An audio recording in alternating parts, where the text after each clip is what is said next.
Welcome to Grantingtales. Today we'll be reading The Gruffalo's Child by Julia Donaldson. The Gruffalo said that no Gruffalo should ever set foot in the deep dark wood. Why not? Why not? Because if you do, the big bad mouse will be after you.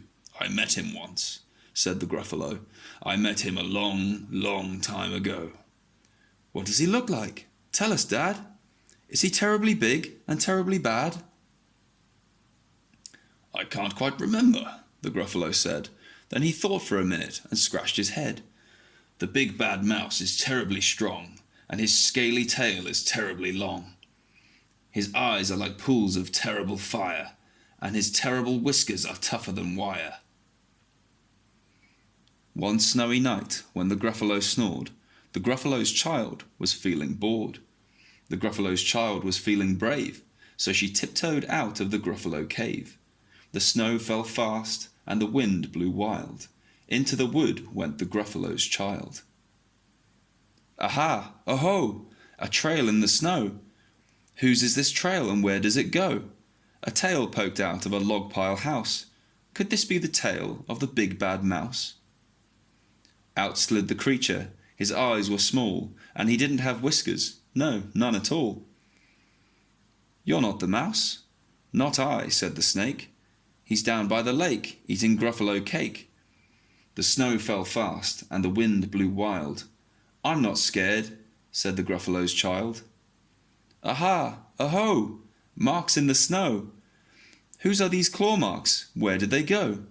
Two eyes gleamed out of a tree-top house. Could these be the eyes of the big bad mouse?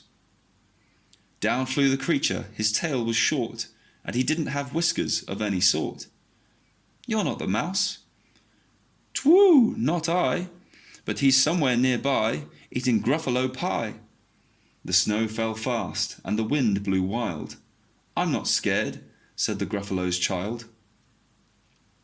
Aha! Oh-ho! A track in the snow. Whose is this track, and where does it go? Whiskers at last, and an underground house. Could this be the home of the big bad mouse? Out slunk the creature. His eyes weren't fiery, his tail wasn't scaly, his whiskers weren't wiry. You're not the mouse. Oh no, not me. He's under a tree, drinking Gruffalo tea. It's all a trick, said the Gruffalo's child, as she sat on a stump where the snow lay piled. I don't believe in the big bad mouse. But here comes a little one out of his house. Not big, not bad, but a mouse at least. You'll taste good as a midnight feast.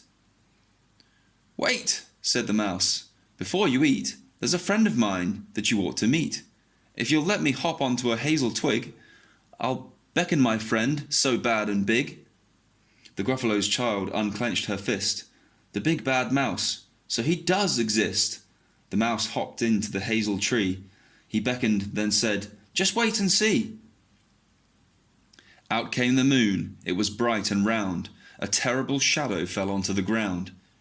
Who is this creature so big, bad and strong? His tail and his whiskers are terribly long.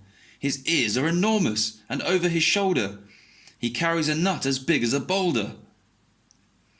The big bad mouse, yelled the Gruffalo's child. The mouse jumped down from the twig and smiled. Aha! Oh-ho! Prints in the snow. Whose are these footprints? Where do they go? The footprints led to the Gruffalo cave, where the Gruffalo's child was a bit less brave. The Gruffalo's child was a bit less bored. And the Gruffalo snored and snored and snored.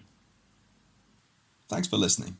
If you enjoyed this production, please support us by hitting the like and subscribe buttons below.